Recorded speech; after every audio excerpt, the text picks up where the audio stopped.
আজকে সকালে মা ফুল দেয়নি, আর বাবা এই যে ঠাকুরকে মিষ্টি দিয়ে রেখেছে। আমি কটা ফুল আনলাম, মা এখানে মুড়ি বাড়ছে আর আমি বিস্কিট খাওয়ার পরে বইটা পড়ে নিয়ে তারপরে একটু কথা বলছিলাম। এবার মুড়ি নিয়ে বসে পড়েছি, আমাকে বলছে খেয়ে নাও। তো অল্প অল্প বৃষ্টি পড়ছে নাকি দেখছি, না বৃষ্টি পড়েনি, এরপর বৃষ্টি এসছে জোরে জোরে। এরপর আর কি নেট অফ, তো এমনি SMS কথা চালু। কিছুক্ষণ কথা বলার পরে তার বাবার সাথে কথা বললাম, তো ওষুধ খেয়ে নিলাম সময় মতো। মা এখানে আনাজ কাটছে, আর তাদের বাড়িতে এখানে দেখো টুল ঝাড়ছে এই সামনে করে। এখানে মা অনেক পোশাক আশাক মেলে রেখেছিল। যাই হোক, তো আবার একটু কথা বলছি, মাঝের ছবি তুলছি, আমাকে এডিট শেষ নাকি জিজ্ঞেস করছে। আর আমি না একটা জিনিস জানি, তাও ইচ্ছে করে বলছি, আর মিষ্টি খেতে ভালো লাগে সেটাও বলছি। তো তারপরে একটা কল এসেছিলো, আমার একটা পার্সেল আসবে সেই জন্য। তো সেটা 1 টাকা না 2 টাকা খুচরো, সেটা বুঝে গেছে। কী একটা অবস্থা! তো ফোন করছিলো বলে আমি জানি যে আছে হয়তো কাছে। তো আমি সাথে সাথে বেরিয়ে গেছি।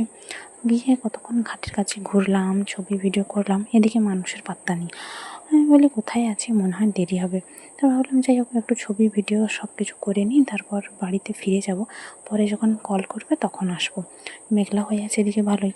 তো আমি তারপর এসে দেখি রেমু ঘুমিয়ে আছে, আর এই আনাজগুলো বাবা তুলে এনেছে। আর এখানে একটা যোগ এসছে মনে হয় রেমুর গায়ে। তো মুড়ি বাড়বো, সেই সময় দেখি মুড়ি টিনের কাছে এখানে বসে আছে। তারপর বাবাকে বললাম এখানে একটু লবণ দিয়ে দিতে, বাবা লবণ দিয়ে দিল। আর এখানে বাবা নারকেল তুলছে, তারপর রেমুকে খেতে দিলাম। আর আমি, বাবা, মা সবাই খেয়ে নিয়েছি। বাবা আমাকে খাইয়ে দিয়েছিল মুড়ি। যাই হোক, আমি যে টাইমে এখন এডিট করছি এখন সন্ধে হতে যায়। তো সন্ধে দেওয়ার শব্দ তোমরা হয়তো শুনতে পাবে। তো পাখিটা এসেছিলো, ঘুঘু পাখিটাও, ঘুঘু পাখি একটা এসছে, সাদা পাখি অনেকগুলো এসছে। তারপর কাকু এসে ফোন করছে, আর আমি কথা বলা শেষে বেরিয়ে গিয়ে দেখি যে কাকু আসছে ঘাটের কাছে, তারপর চলে এসছে। আর আমার অর্ডারটা, মানে যেটা পার্সেলটা যেটা ছিল সেটা ওই যে নিয়ে নিলাম। কাকু ভাবছিল এদিকে রাস্তা নেই, বললাম না না, রাস্তা আছে, ঢালাই রাস্তা হয়েছে নতুন, তুমি চলে যাও। তো তারপর আমি এখানে আনপ্যাক করলাম। পার্সেলে পোশাক আশাক কিছু ছিল না, একটা বই ছিল, ঠিক আছে। যাই হোক, বাবা একটা তাল এনেছে, পাকা তাল, কিন্তু ছোটো কিন্তু পাকা তাল। আমি স্নান করে এসে ওটা একটু দেখছিলাম, তারপর কী মেনু সেটা দেখে নিচ্ছি। এদিকে কে একটা নাম্বার থেকে কল এসেছে সেটা দেখলাম, জানি না, আননোন নাম্বার। ঠাকুরকে ফুল দুপ দিয়ে দিলাম আর বাবার জন্য কিছু রেখে দিলাম। তারপর এসে অল্প সময় কথা বলছিলাম, ওকে খেয়ে নিতে বলছি, আমি জানি খেয়ে নেবো। তো মা এদিকে ভাত পাড়ছে, এখানে খাওয়া দাওয়া শেষে রেমুকে খেতে দিলাম।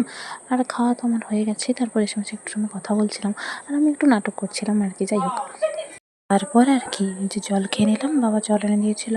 তারপরে একটু সময় বসেছিলাম আর ছবি তুলছিলাম। এদিকে আকাশও বেশ মেঘলা মেঘলা হয়ে আছে, পাখি বসে আছে। বাবার ফুল দেওয়া দেখে ঘুমিয়ে গেছিলাম। ঘুম থেকে উঠে একটু ছবি তুলে আবার একটু কথা বলছিলাম। ভয়েস পাঠিয়ে রেখেছিলো, সেটা তখন শোনা হয়নি, সেজন্য ভাবলাম যে এখন শুনে নিই। তো এবার একটা পত্রিকার ব্যাপারে কথা হচ্ছিলো।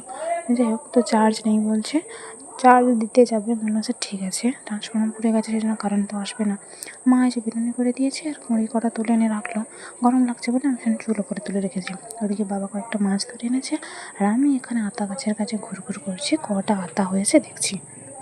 ওর মনে পড়লো ফ্রিজে একটা চকলেট ছিল, সেই যে বোনের সাথে দেখা হয়নি, দেওয়া হয়নি। তো ওটা 3 জন মিলে ভাগাভাগি করে খেয়ে নিলাম। আর আকাশ তো মেঘলা হয়েই আছে। বাবা আরও কিছু মুড়ি তুলে আনলো, আর আমি আর বাবা দুজনেও গেছিলাম হচ্ছে গিয়ে কোথায়, বাগানের দিকে। সেখান থেকে 2টো পেয়ারা পেড়ে এনেছি, একটা ছোটো একটা বড়। এগুলো দেখতে কাঁচা কাঁচা লাগলেও কিন্তু রেয়া টাইপের, ভালোই। রেমুকেও খেতে দিলাম। এদিকে সন্ধ্যা হয়ে এসছে আর এত সুন্দর বাতাস দিচ্ছে, আমি ভেতর বাইরে নেমে দাঁড়িয়েছি। আর শুভ সন্ধ্যা আজকের আগেই জানিয়ে দিয়েছি, কখনো অনলাইনে আসবে তো জানি না, সেজন্য। আর বেশ ভালো মেঘলা হয়ে আছে, ভাবছি বৃষ্টি আসবে নাকি। আমি তবু বাইরেই ঘুরছি, মা বলছে উপরে উঠে আয়, আমি যাইনি। তারপরে একটু পরে ঘরে গেছি, দেখি একজন জেঠু ফোন করেছে, মানে প্রায় অনেকগুলো বছর পর বাবাকে ফোন করলো। অবশ্য পরে কথা বলেছে। আর যে দেখো রেমুকে মুড়ি খেতে ডাকছে, সে সেখানে আঁশড়ালা ধরে খাচ্ছে। আমি আর মা বাবাও খেয়ে নিলাম মুড়ি বাদাম ভাজা দিয়ে, আর একটা নারকেল কুচি ছিল সেটা দিয়ে। শেষে বাদাম ভাজা এমনি একটু সময় খেলাম, তারপর চা খাওয়ার পরে বইটা পড়ে নিলাম। আবার একটু কথা বলছিলাম, যদিও তেমন বিশেষ কথা হয়নি, কেননা অনেক পরে অনলাইনে এসছে।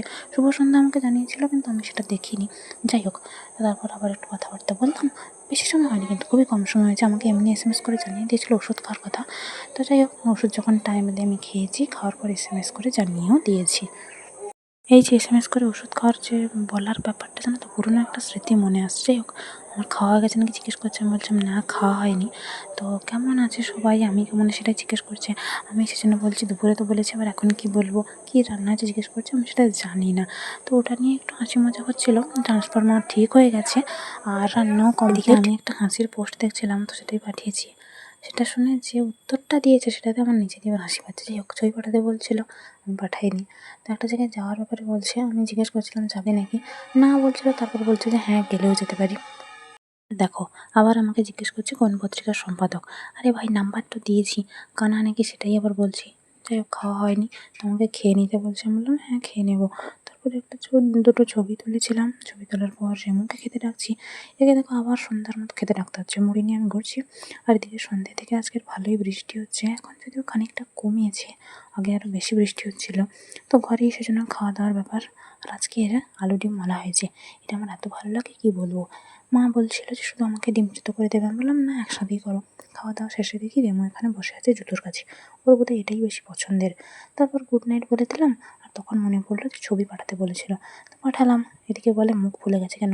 তখন আমি ইয়ার্কি মেরে বলছি যে মোটা হয়ে গেছি, কিন্তু ঠিক ধরে ফেলেছে যে ঠান্ডা লেগেছে। বললাম, মনে মনে ভাবছি যে হ্যাঁ ঠান্ডাই তো লেগেছে। যাই হোক, চলো টাটা।